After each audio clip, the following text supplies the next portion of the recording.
Oh, I don't know. I mean, it could have come off maybe a couple cemetery tombstones. But the end result being a total. I mean, they say my songs are long now. In the shadowy corners of Greenwich Village, coffee houses lurked a young wanderer with a voice like gravel and dreams as vast as the American highway. Bob Dylan, the poet laureate who transformed folk music into electric revolution, wasn't just a songwriter who gave us classics like Blowing in the Wind and Like a Rolling Stone. He was also a musical sponge who absorbed influences from every corner of American music history. I write the songs and sing them, and perform them. That's what I do, he once said. Welcome to another episode of Offstage Tales, where today we're uncovering the musical DNA behind Bob Dylan's genius, the 6 bands that shaped the voice of a generation.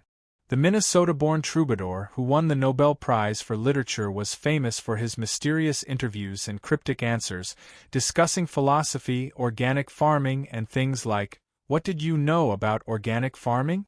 Nothing. But over the decades, he's dropped enough clues about his musical heroes to paint a fascinating picture. "I learned everything from somebody else," Dylan told Rolling Stone in 2004. You can't really learn to write songs sitting in some university. You learn by listening to records and imitating what you hear. And the artists he chose to imitate reveal everything about how a small-town kid became a cultural icon.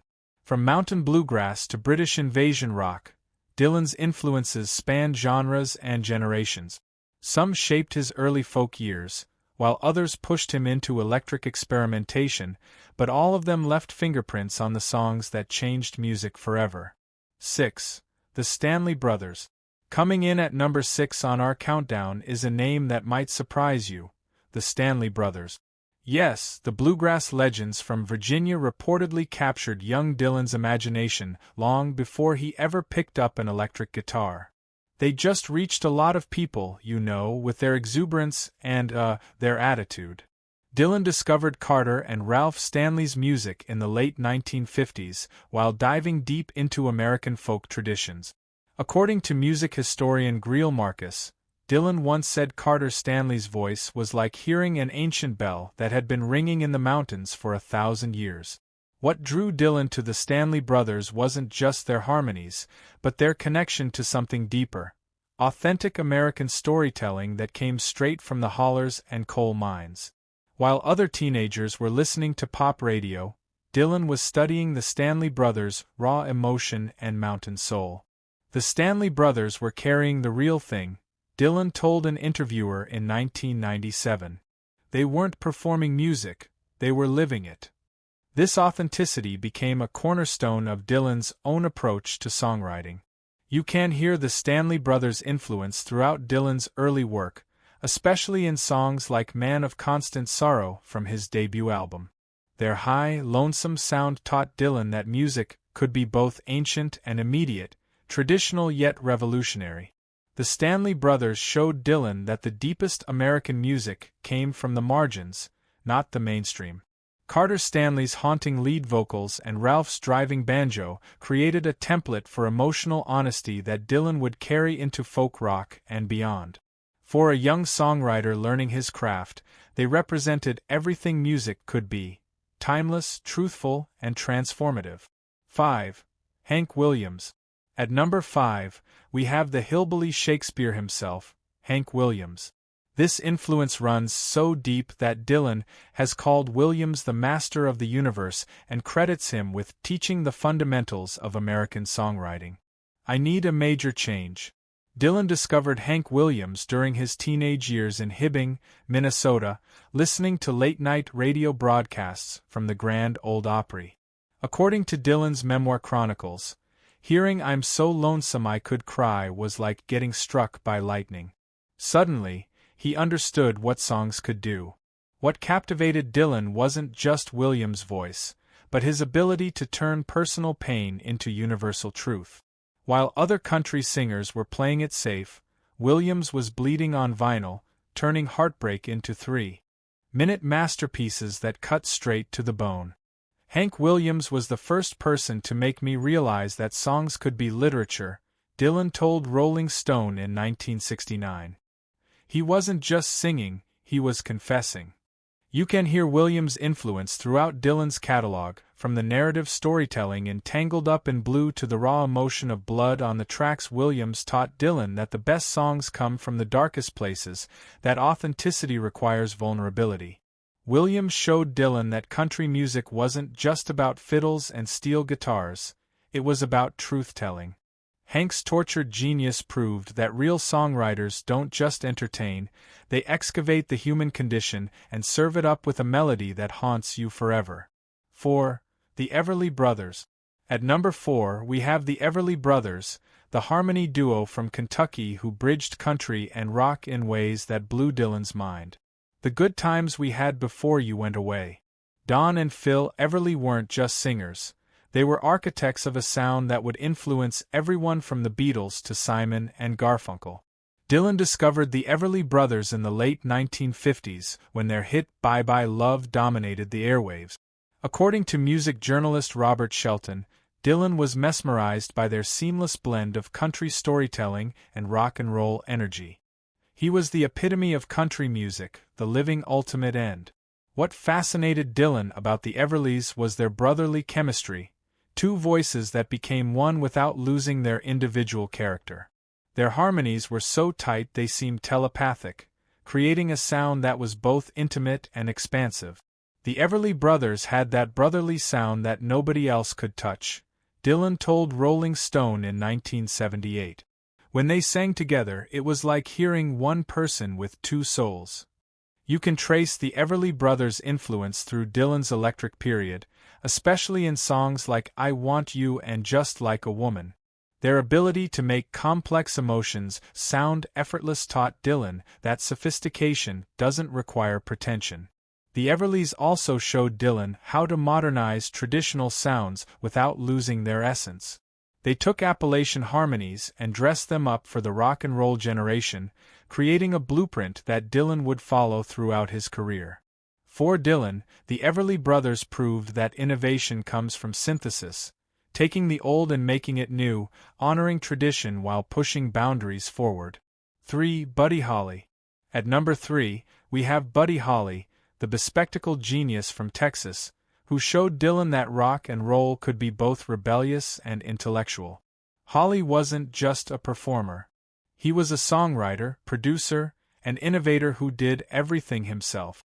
Dylan discovered Buddy Holly in 1959, just months before Holly's tragic death in that infamous plane crash. According to Dylan's autobiography, seeing Holly perform live in Duluth was a life-changing moment that shifted his entire musical perspective.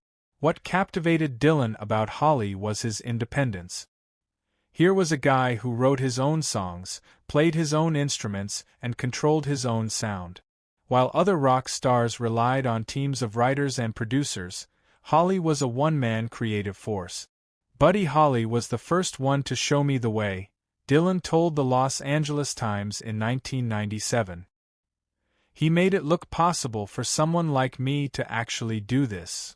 Holly's influence appears throughout Dylan's career, from his early rock experiments to his later Americana albums. Songs like Subterranean Homesick Blues echo Holly's rhythmic wordplay, while Dylan's DIY recording approach mirrors Holly's studio innovations. Most importantly, Holly taught Dylan that rock and roll didn't have to be dumb. His songs were clever without being pretentious, catchy without being shallow, a combination that became Dylan's signature style. Buddy Holly proved to Dylan that authenticity and intelligence could coexist in popular music, paving the way for everything that followed in his revolutionary career. Number 2, The Band. At number 2, we have The Band, the group of Canadian and American musicians who became Dylan's most important creative partnership. What started as a backing band evolved into a musical brotherhood that changed the course of rock history. Dylan first met the band in 1965, when they were still called the Hawks, backing rockabilly legend Ronnie Hawkins. Now, he looked like a kicker, but he spoke with the wisdom of a sage, said guitarist Robbie Robertson. According to Robertson, Dylan was looking for musicians who could match his intensity during his controversial transition to electric music. What made the band special wasn't just their musicianship, it was their chemistry. These weren't hired guns playing Dylan songs. They were collaborators who understood his vision and pushed it further. Their rootsy Americana sound gave Dylan's Electric Experiments a timeless quality. They were the best band I ever worked with, Dylan told Rolling Stone in 1978. They could play anything and make it sound like it belonged in some backwoods barn. The partnership reached its peak during the legendary Basement Tapes sessions in 1967. Holed up in a house in Woodstock, Dylan and the band created a new kind of American music, relaxed, playful, and deeply rooted in folk traditions. The band taught Dylan that collaboration could enhance rather than compromise his artistic vision. Their influence appears on masterpieces like Blood on the Tracks and Desire, where Dylan's storytelling merged with their intuitive musicianship. Together, they proved that rock music could be both revolutionary and traditional, creating a template that countless artists still follow today. 1. The Beatles. At number 1, we have the Beatles, the Fab Four from Liverpool who pushed Dylan into his most revolutionary period and sparked a musical arms race that changed everything. John, Paul, George, and Ringo weren't just contemporaries. They were Dylan's greatest creative challenge and inspiration. Who was one of them? He was our idol. Bob was our hero. Not an idol, but we just heard his records, said the Beatles. Dylan first heard the Beatles in 1964 when I Want to Hold Your Hand exploded across America.